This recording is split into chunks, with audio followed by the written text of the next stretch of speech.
Hi everyone, this is the AG Podcast Show. And today we have with us Vanessa.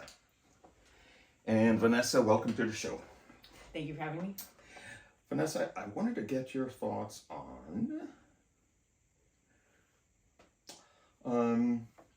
do you find dating today is harder than maybe 5 years ago? What are your thoughts on that? I believe it's a lot harder, mainly because of everything's mostly done by internet. A lot of people don't want to do the work of actually going out and meeting somebody and doing it the proper way. Everybody's more of internet, like let's just, cut to the chase pretty much. They don't want the honest way, I guess you would call it, how to put it, the most, what's the word I'm looking for? I can't think of it, but everybody wants to take a shortcut. They don't want to do it the proper way. Everything, I feel like it was better when it was old fashioned, where you probably got to go out, got to get the girl's number, write it down, and, you know what I mean? But, today everything's just online. Everything. Yeah. Between Facebook, TikTok, Instagram, whatever it is, it's all different. It's all different now. Do you think women's views, and I really wanted to center this podcast around black marriage. The reason being is 48% of black women have never been married. So with the rise of like Instagram and TikTok and all these media platforms and dating, do you believe that has contributed to the decrease in black marriage, or what do you think? I don't think it's decreased. I honestly feel like it's always been that way. I think black women just have a very hard time trusting maybe because of, either how they were raised or what they were taught to believe and everything. I don't know. That's kind of a tough one because, I don't know. In my view, I just feel like, it's hard to trust. Black women are very, they have a hard time trusting. And me, myself, I have a hard time trusting, so, When you say you have a hard time trusting the men. Trusting the men in general. Because give me like the top 2 reasons you think I would say that made you that way. Abuse and cheating. Abuse and cheating. Okay. So, from your experiences, those are the issues you encountered. Okay. Like the first time I ever got my hands put on me was by a black man. So it's like it's very hard for me to even, not hard. It's hard for me to like trust any guy, But I can't judge everybody just because one person, So that's another thing. So that's what I gotta get around, which is the obstacle. But yeah, I just feel like if women.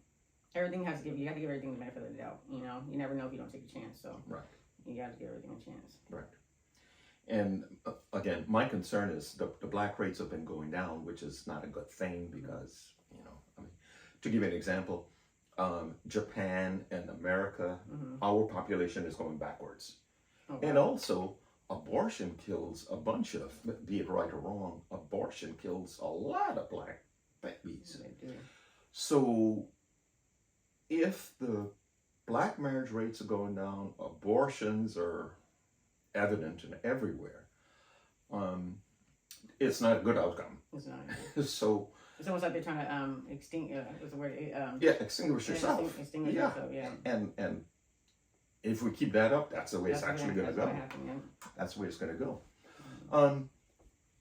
So let's say if you wanted to date.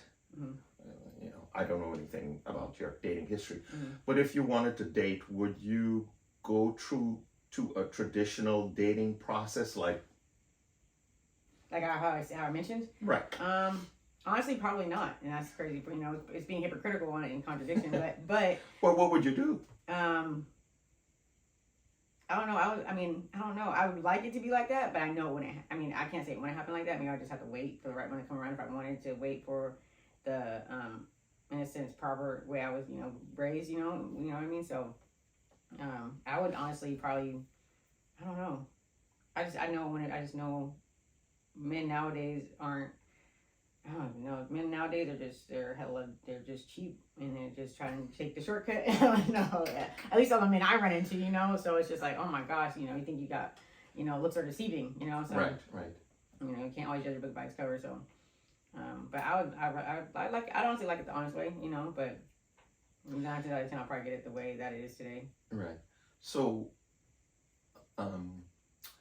when you say men are cheap, if I may ask you a question, delicate question. So, do you look men to do the traditional role of paying for the date and on and on? Or let me ask you a question first. Do you think men and women are equal? Ooh. I would like to believe so. That's another hard one. I like to believe so, but man, I feel like men are just superior. I don't know why, but I do. And then, they do the hard work. You know, I mean, I feel like it should be like back in the day, like men go to work and women, typically, stay home, clean, whatever. You know what I mean? But of course, nowadays women want their own money. They want their own, their own thing, their own belongings. So, like me, I don't like to be dependent on anybody. I don't like that. So, yeah, I don't like to be dependent on anybody. So I couldn't agree with you more. I think men should play their traditional role, like you said. They go out and work because men built the world. When I say all, not all, most of the electricians, the people that do construction, are all men. Are all men. And I think I like the old way whereby the man goes out and makes the money, the woman stays home, takes care of the kids and the house. In today's society, and we're in California, it's become so prohibitive, meaning the cost of housing, the cost of gas, everything. The cost of everything. Yeah, it's crazy. Has really skyrocketed. So you kind of need the dual income. But you're right. I don't know how we can get back to traditional roles of women. But I look at a lot of content on TV, and like you were saying, you brought up the thing of a lot of women like making their own money. They don't want to be dependent on men. A lot of them say they don't need a man. A lot of them say they don't need a man. And now with the advent of gay men, lesbian women, all of a sudden that pool, it wasn't a big pool to start with. Now it's becoming LGBTQ or whatever, it's ginormous. Exactly. And then, we take black men, sizable population in prison. Yeah. So we got prison, we got gay men, we got lesbians, we got women don't need a man. The pool now for eligible black men or what, and I'm addressing you, that you consider is a lot smaller. Very small. Because most women, if you ask them, well, what do you want in a man? They want a taller man, make more money, stronger, protector, provider, all of these things. And I think that's the role of man. So, if that pool is small, our challenge is how do we broaden that pool, or how do we get more people to participate, making them eligible for marriage? So that's a challenge. Some of the things that I see, or my suggestion would be, one, make it a lot easier for people to get married. Financial incentives. Yeah. So if you got married, you get a lot of tax breaks, stuff like that. You got to make housing more affordable for people, because today, in August of 2023, if you try to buy a house, it's beyond a lot of people reach, even if there's a two working family. Yeah. So we have to address that. During the subsequent podcasts, I'll keep bringing out what I think are ideas of how we can expand the pool, bring more men, and make more men eligible. Also, men and women, because I use blackstatistics.com and blackinformation.com. They give you up-to-date statistics on black everything. Black culture. So, I mean, that's where I got the statistics from, is 48% of black women are not married. Versus, I think, 30-something% for white women. That's a lot, though. Yeah, which is still a lot, and lower for Asian women. So, when I say statistics, that's where I'm getting it from. To me, I think they're a reputable site in view of, I don't think they have anything to lie about. You know, they just give you the facts and that's it. So I kind of believe them. So let's talk about single women raising kids. 2/3 of the kids are raised by single black women. 2/3 of them. 82% of the men in prison have been raised by single black mothers. That's a terrible statistic. That is. Terrible statistics. That's a lot. Yeah. Man. Most people don't look at that or know that. But then, again, you know, I'm trying to do an open forum. How can we change that? What avenues can we look at to change that dynamic of, because normally when a black woman has a child, it's a real challenge for her if she's raising that child by herself. If there's a partner or someone in the household to help her, it becomes a lot easier because, you know, I mean, just... a lot of weight lifted off their shoulders. Exactly. And I think a child needs a father. Of course. Because a mom can teach a child to be a man. Yeah, a boy. Only a man can teach a boy to be a man. Yeah. That's it. And a woman will teach a girl how to be a woman. Okay.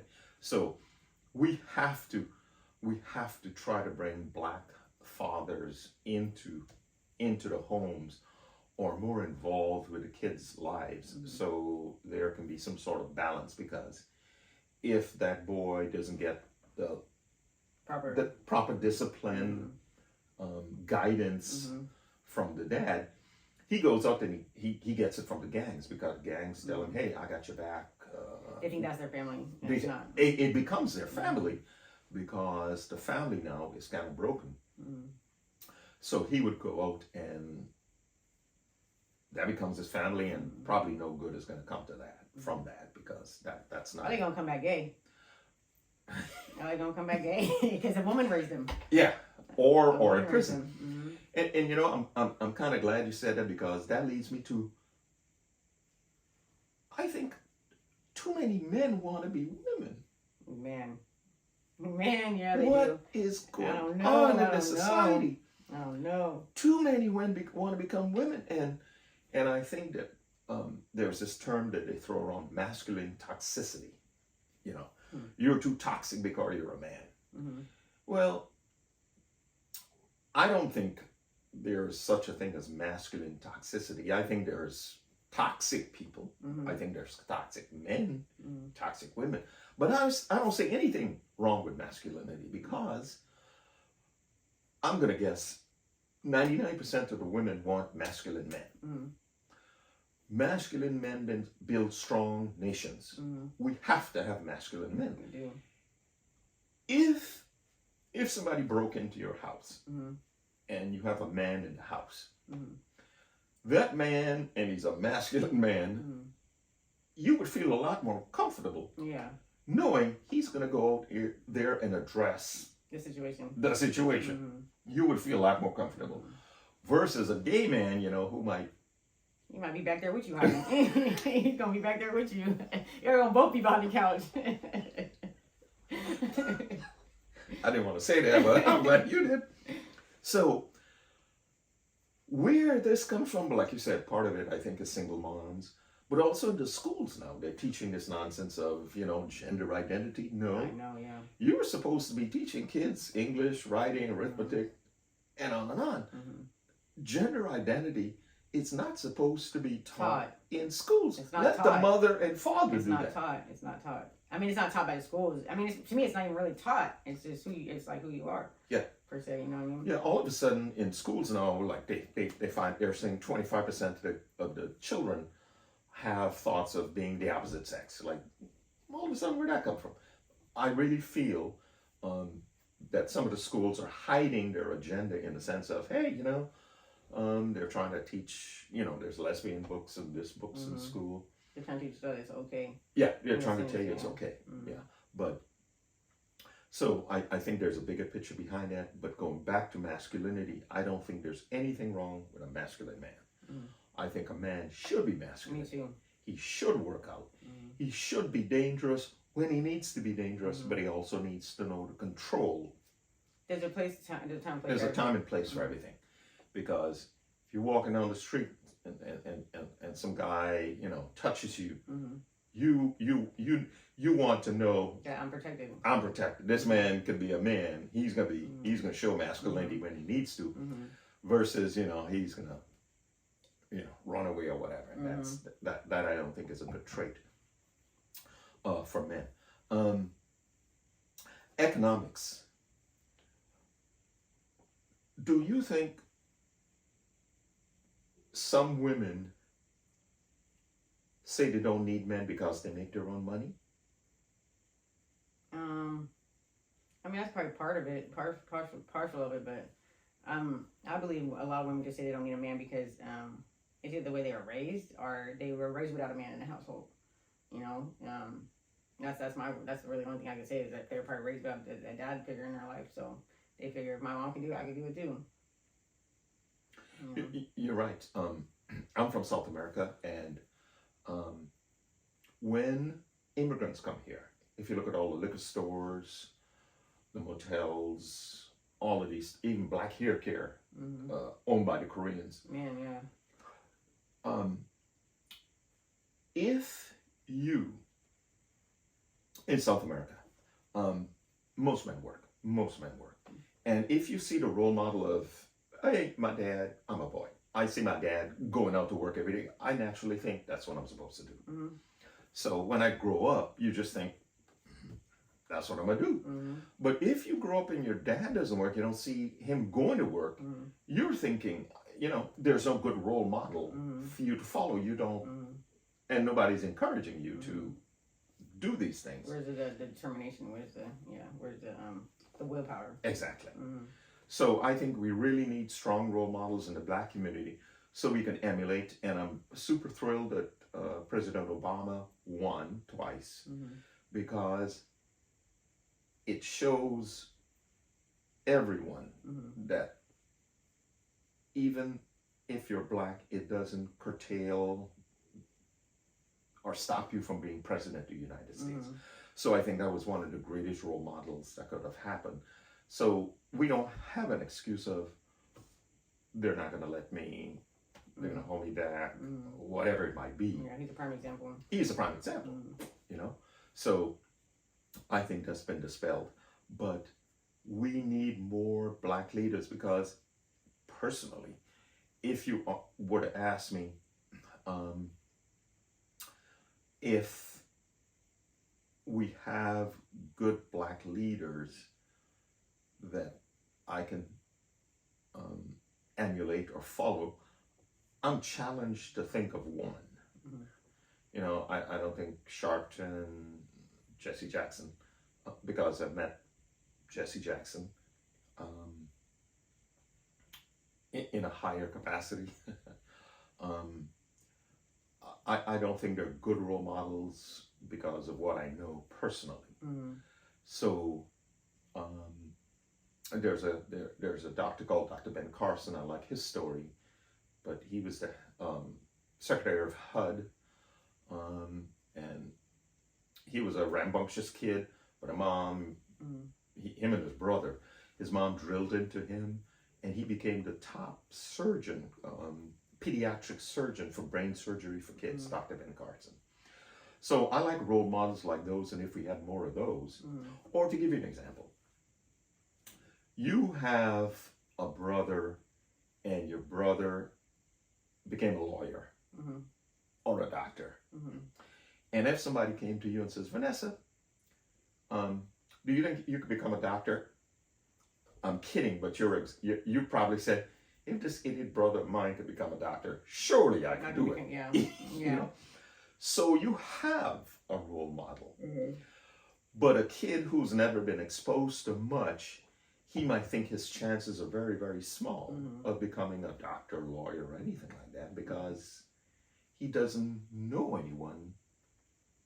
But if you, in the capacity of having a doctor or brother that's a lawyer, you think, if he could do it, I can do it, yeah, I can do it too. And the same with women too. So we also need women role models, whereby women can get behind and says, "Hey, that is somebody I'd like to emulate, pattern, or follow what they're doing."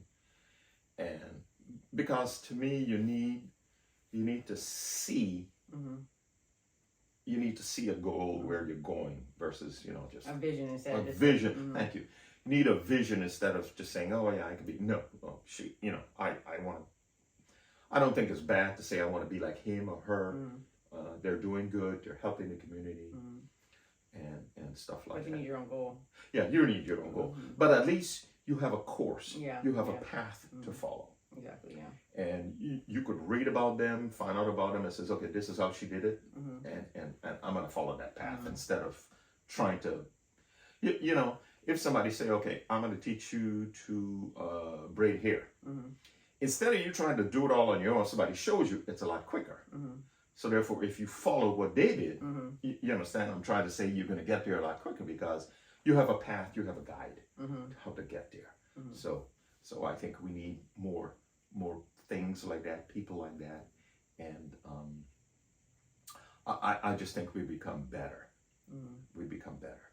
So it's coming close to the end of the show. Do you have any comments that you want to make? What about marriage? Would you like to get married? One day. One day. One day. Yeah.